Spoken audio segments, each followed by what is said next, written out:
I hereby introduce to you Mr. Michael Veazey. Tell us a bit more about your thoughts about 2017 in general. Very interesting to hear about the Amazon legal team and their thoughts on reviews. So that clarifies things very, very nicely for us. And it's from the horse's mouth, so at least it should be reliable, not just rumors. So tell me about your thoughts of going into 2017. What's coming and what do we need to do to prepare for it? All right, look into the crystal ball. Yeah. I think it's no surprise to people that selling on Amazon is getting more sophisticated.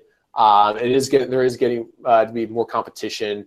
I think we'll see like it weeds out the people who aren't really willing to invest time or effort into, I think if you're listening to this, podcast, you're already off to a great start, because there's a lot of people who aren't willing to invest the time, like in the education, to like understand what, keeping up with like what's going on in the industry and that kind of thing.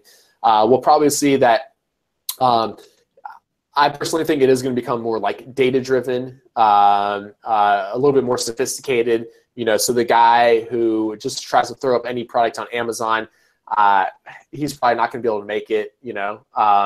The one that really invests the time in like making sure that it's like a quality product, that there's good demand, low competition, all this kind of stuff, that's going to excel. We're going to need probably better listings, especially now there's like enhanced brand content. I'm sure you'll see a lot more people using that.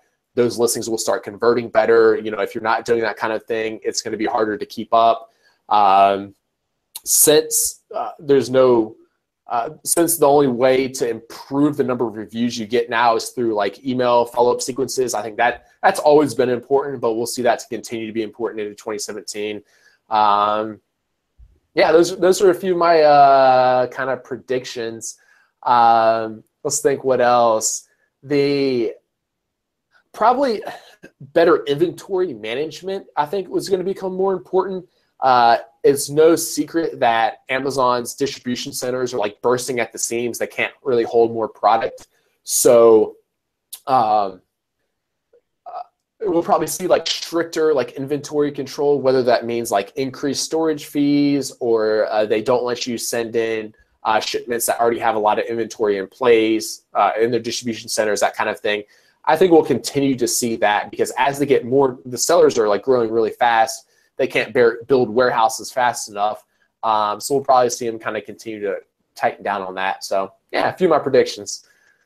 That's a very interesting one, actually. That isn't something that I thought about, but as soon as you said it, I thought, gosh, of course it's true. I mean, before Christmas, for example, suddenly in, whatever was it, sort of October, November time, they said, oh, by the way, if you haven't sold any of this SKU before, you can't ship it in until after Christmas, which is one of those unfortunate things with Amazon, that they see a problem and then they just communicate it and then they implement the policy immediately, which is always alarming. But it's very, very good to see these things coming. So you've already just flagged up the blindingly obvious, but it's a very, very good point. There's no reason to assume that storage fees will stay as low as they are, which frankly, they're pretty good compared to most other solutions, and certainly better than stuffing a garage and falling over it like the bad old days of eBay or whatever. So right. I think that's an extremely good thing to see coming. And also the idea of data-driven, again, it's a kind of obvious thing that if everyone's using tools, you need to be using tools and using them intelligently as well. So makes a lot of sense to me. I, for one, am certainly going to go back to using Jump Send. I think as soon as I get off the call, I've got a couple of products I'm going to have to launch soon. So we've got to find a way of doing it. And it's good that you spoke to the lawyers and reassured yourselves about that and that you haven't had the problems. That's good enough for me. So, Greg, as ever, I've got a lot from the podcast, and I love the way you have of simplifying things. It's so interesting that some of the really powerhouses of Amazon that I speak to are very, very different. And what you have to offer is keeping it simple. And I think that's a very reassuring and very helpful thing for those of us, that includes me for sure, that end up in paralysis analysis and spend several months going around in circles before emerging and actually getting stuff done.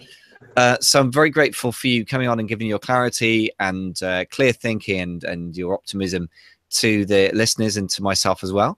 And just remains for me to say many, many thanks. I'd love to see you again in a few months to review where the Amazon landscape's at. And while got to say all the best for 2017 with your many, many businesses, including your Amazon businesses. And hope to get you back sometime soon to catch up. Fantastic. Thanks again for having me on. I really enjoyed it. Been a huge pleasure as ever. Thank you very much, Greg. Take care. Bye.